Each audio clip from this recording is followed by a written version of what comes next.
Sheena murder case में कातिल police के पास तो है, लेकिन अब भी पुलिस उन कड़ियों को जोड़ने में जुटी है जिससे कातिलों का रोल और क्या उनका मकसद था इस हत्या के पीछे ये सामने आ सके। तफ्तीश को आगे बढ़ाते हुए मुंबई पुलिस इंद्राणी, संजीव खन्ना और मिखाइल को अज्ञात जगह पर ले गई है जहां उनसे पूछताछ होगी। सूत्रों की माने तो पुलिस इस वक्त राहुल, इंद्राणी, मिखाइल और उस शीना के माता पिता के खातों में लेन देन की जांच कर रही है ताकि ये पता लगाया जा सके कि कहीं हत्या के पीछे पैसा तो कोई वजह नहीं थी। इस वक्त तक हर आरोपी अपनी अपनी कहानी पुलिस को बता रहा है। वहीं दूसरी तरफ एक अपडेट ये भी है कि पीटर मुखर्जी भी अपने घर से रवाना हो गए हैं। तो देखिए, जांच अलग अलग पहलुओं पर चल रही है। एक तरफ फॉरेंसिक जांच के लिए सैंपल्स जुटाए जा रहे हैं, दूसरी तरफ इंद्राणी, संजीव और साथ ही ड्राइवर को पुलिस एक अज्ञात जगह पर ले गई है, मिखाइल को अज्ञात जगह पर ले गई है जहां पर उनसे पूछताछ होगी। इस बारे में नहीं पता कि ये कौन सी जगह है जहां पुलिस इन्हें लेकर गई है। और वहीं तीसरी तरफ अब इस एंगल से भी पुलिस इस पूरे केस की जांच कर रही है कि आखिर मकसद क्या था, और इसके लिए बैंक अकाउंट्स की तफ्तीश पुलिस करेगी, चाहे वो शीना के बैंक अकाउंट्स हो, इंद्राणी या फिर इंद्राणी के माता पिता, यानी तमाम वो किरदार जो इस केस से जुड़े हैं उनके बैंक अकाउंट्स को पुलिस खंगालेगी। और मकसद इसके पीछे ये जानना कि कहीं पैसा तो अहम वजह नहीं थी। और इस वक्त मेरे सहयोगी शम्स ताहिर खान जुड़ गए हैं और जानकारी के साथ। शम्स, क्या कुछ अपडेट है आपके पास इस वक्त?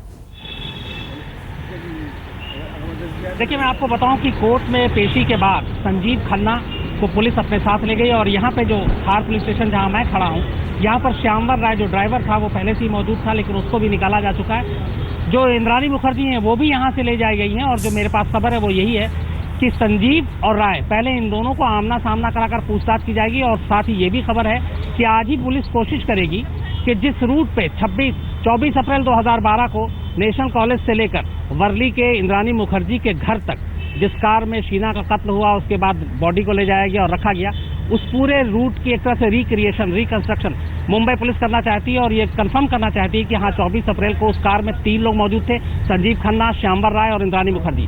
तो संजीव और खन्ना और राय, इन दोनों को लेकर पुलिस उस पूरे रूट से, उस रास्ते से जहां जहां क्या क्या कैसे कैसे हुआ, वो सारी चीजों की पुष्टि करना चाहती है और उसके साथ ही ये पूछताछ करना चाहती है। और उसके बाद उम्मीद ये भी है कि शाम तक शायद तीनों फिर इकट्ठे होंगे, इंद्राणी मुखर्जी, संजीव खन्ना और श्यामवर राय, और उन तीनों से एक साथ पूछताछ की जाएगी ताकि जितने अब तक पूछताछ में जो चीजें निकल कर आई हैं, तीनों उसका खंडन न कर सकें और तीनों के सामने वो तमाम सवाल रखे जा सकें और उसके बाद पुलिस सही नतीजे पर पहुंचे, मोटिव का पता चले। क्योंकि बाकी चीजें पुलिस के लिए साफ है।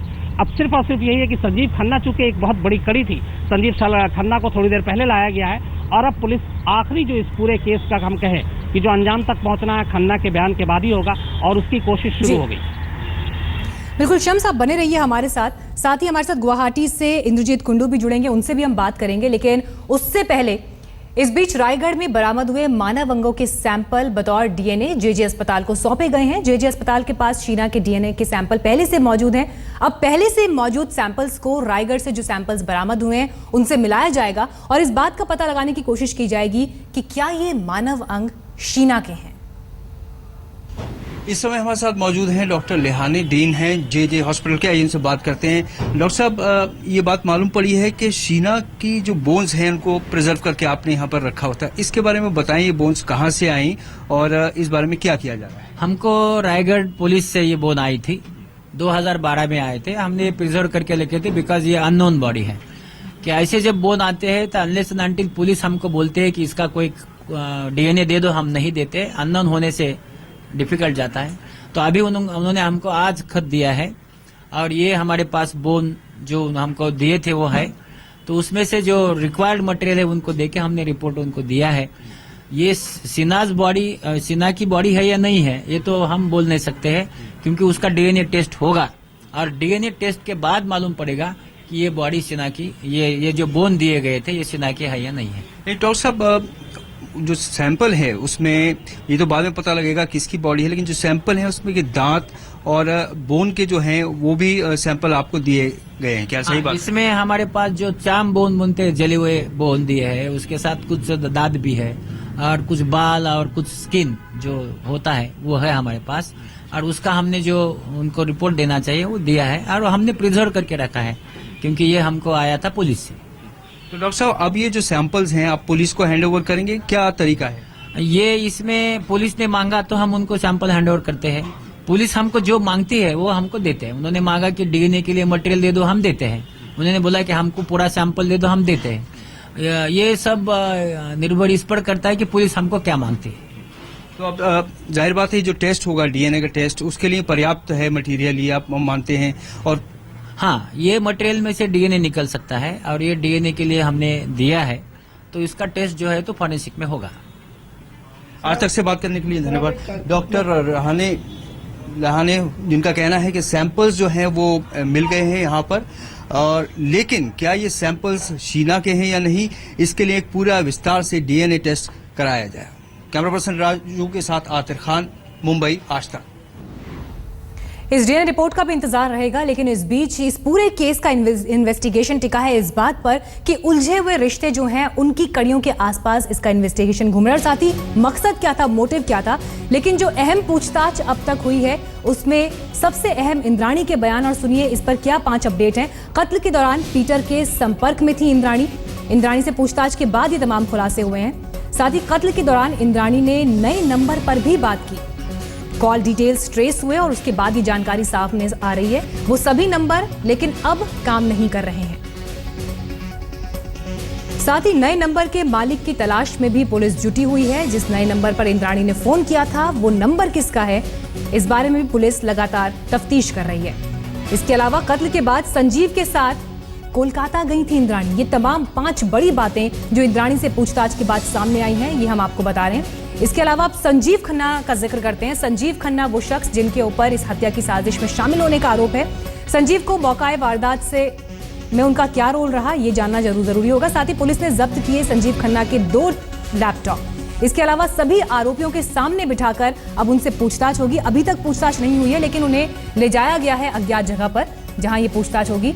साथ ही संजीव पर यह भी शक था कि विदेश भागने की कोशिश में था वो। संजीव खन्ना के पास से नॉर्वे और आयरलैंड के वीजा भी बरामद हुए हैं। ये सारे डॉक्यूमेंट्स संजीव खन्ना के पास से मिले हैं, लेकिन अब इन डॉक्यूमेंट्स के आधार पर और जो बयान इंद्राणी की तरफ से मिला, इसके अलावा ड्राइवर की तरफ से मिला, उसके आधार पर अब क्रॉस क्वेश्चन किए जाएंगे संजीव खन्ना से।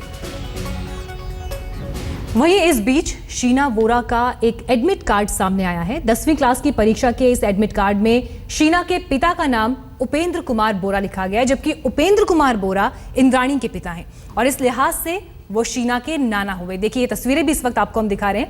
ये एडमिट कार्ड बरामद हुआ है। 10वीं क्लास का ये एडमिट कार्ड है जिसमें जहां पर पिता का नाम है उस जगह पर उपेंद्र कुमार बोरा का नाम लिखा गया है जो इंद्राणी के पिता हैं। इससे पहले हमने आपको शीना का बर्थ सर्टिफिकेट भी दिखाया था जिसमें गलत जानकारियां इंद्राणी की तरफ से डाली गई थी और उसमें भी पिता का नाम उपेंद्र कुमार बोरा लिखा गया था। और इस वक्त हमारे संवाददाता गुवाहाटी से इंद्रजीत कुंडू जुड़ गए, उनसे हम बात करेंगे। इंद्रजीत, अब यहाँ पर ये एडमिट कार्ड सामने आ रहा है, इसके ऑथेंटिकेशन पर क्या जानकारी मिल पा रही है? और साथ ही साथ सवाल ये भी कि उपेंद्र कुमार बोरा का नाम इसमें शामिल है, इस पर क्या अपडेट्स मिल पाए हैं? क्या इस पर सोर्सेज की तरफ से कोई जानकारी? देखिए, ये जो एडमिट कार्ड इस वक्त हम लोगों के पास है, ये शीना का जो स्कूल है, जो दूसरा स्कूल जहां से वो +2 अपना एडमिशन लेने के लिए आई थी क्लास 10 की एग्जाम पे परीक्षा के बाद, उसमें ये एडमिट कार्ड की कॉपी दी गई थी स्कूल को। ये है गुवाहाटी का फैकल्टी हायर सेकेंडरी स्कूल और वहाँ पे आप क्लियरली देख सकते हैं, यहाँ पे लिखा हुआ है उपेंद्र कुमार बोरा। उपेंद्र कुमार बोरा इंद्राणी मुखर्जी का पिता है और उनका शीना के नाना है और नाना को यहाँ पे फिर से एक बार अपना पिता का परिचय दिया गया है स्कूल रिकॉर्ड्स में। और ये हम लोगों को मिला है स्कूल से, स्कूल प्रिंसिपल ने खासकर हम लोगों को ये दिया है। स्कूल प्रिंसिपल से जब बात हो रही थी तो स्कूल प्रिंसिपल का ये कहना था कि उन लोगों को शीना के माता पिता के बारे में कुछ नहीं पता। उन लोगों को इस डॉक्यूमेंट से, और जब भी कोई पेरेंट्स टीचर मीटिंग होती थी या रिजल्ट की बात आती थी तब भी नाना नानी ही जाते थे स्कूल में मीट करने प्रिंसिपल से या स्कूल टीचर्स से। तो इंद्राणी कभी भी दोनों ही स्कूल में, जिस स्कूल में कक्षा 10 तक इंद्राणी शीना पढ़ी थी और +2 जहां से की थी, कहीं भी इंद्राणी को कभी देखने को नहीं मिला था। और किसी भी दूसरे आदमी जो ये क्लेम करे कि वो पिता है, उनका भी कोई जानकारी दोनों ही स्कूल के पास नहीं है। तो पहले हम लोगों ने दिखाया था एक बर्थ सर्टिफिकेट जो 2002 में रजिस्टर किया गया था, और ये है एडमिट कार्ड जो 2004 में शीना ने जमा किया था 10वीं कक्षा के एग्जाम के बाद, जब वो +2 एडमिशन लेने आई थी गुवाहाटी के फैकल्टी हायर सेकेंडरी स्कूल में। अब बने रहिए इंद्रजीत हमारे साथ। शम्स ताहिर खान भी लगातार जुड़े हुए हैं। शम्स, यहाँ पर एक अहम बात है, अगर हम अलग अलग मीडिया रिपोर्ट्स की बात करें तो शीना के जो करीबी हैं, जो उसके स्कूल फ्रेंड्स रहे हैं, उन्होंने कहा है इन रिपोर्ट्स में कि हमें मालूम था कि इंद्राणी उनकी मां थी और ये गलत जानकारी हमेशा दी गई है। लेकिन अब जो बर्थ सर्टिफिकेट या ऑफिशियल डॉक्यूमेंट सामने आ रहे हैं उसमें पिता का नाम उपेंद्र कुमार वोरा लिखा है, इसका क्या असर इन्वेस्टिगेशन पर पड़ेगा? देखिए, यहाँ में मैं दो चीज़ें आपको बताऊं कि एक तो ये कि हालांकि अभी तक पीटर मुखर्जी से मुंबई पुलिस ने पूछताछ नहीं की। उम्मीद यही कि कल हो सकती थी, आज की भी उम्मीद है, लेकिन अब चूंकि संजीव खन्ना है, पहले पुलिस शायद इन लोगों से पूछताछ करेगी और उसके बाद पीटर मुखर्जी से। लेकिन जो पुलिस सोर्सेज हैं और जिस तरीके से मीडिया में अब तक पिछले 3 दिनों से पीटर मुखर्जी बयान दे रहे हैं, उनका ये कहना है कि इस बयान को अगर हम सामने रखें तो पीटर मुखर्जी बेशक झूठ ना बोल रहे हो लेकिन पूरा सच भी नहीं कह रहे हैं, यानी कुछ ना कुछ छुपा रहे हैं। क्योंकि पुलिस के बाद भी ये गले नहीं उतर रही है कि 13 साल तक एक छत के नीचे अपनी पत्नी के साथ एक शख्स रहता है और उसे अपनी पत्नी की बेटी और बहन के रिश्ते का फर्क ना पता चले, कुछ ना कुछ गड़बड़ है। तो जिस तरीके से ये पहले था कि जितने जो जानकारियां थी शीना के बारे में वो हटा दी गई, चाहे फेसबुक और सोशल के बाकी जो वेबसाइट है उससे, उसी तरीके से ये जो है कि पेरेंट्स के नाम की जगह पर नाना नानी का नाम, जब 2002 में शादी हुई थी उसके बाद से ही इस तरीके की चीजें शुरू की थी इंद्राणी ने।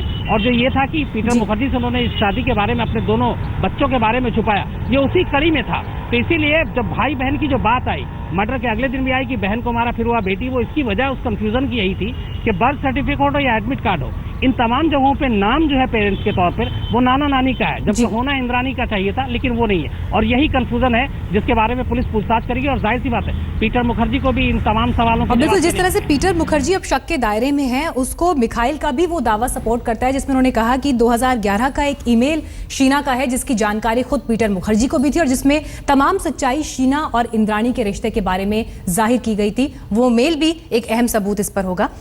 शीना हत्याकांड में संजीव खन्ना बेहद अहम कड़ी है। साल 2012 में शीना के मर्डर के वक्त संजीव खन्ना किस तरह की मानसिक हालत से गुजर रहे थे, इसका अंदाजा उनके फेसबुक प्रोफाइल को देखकर लगता है।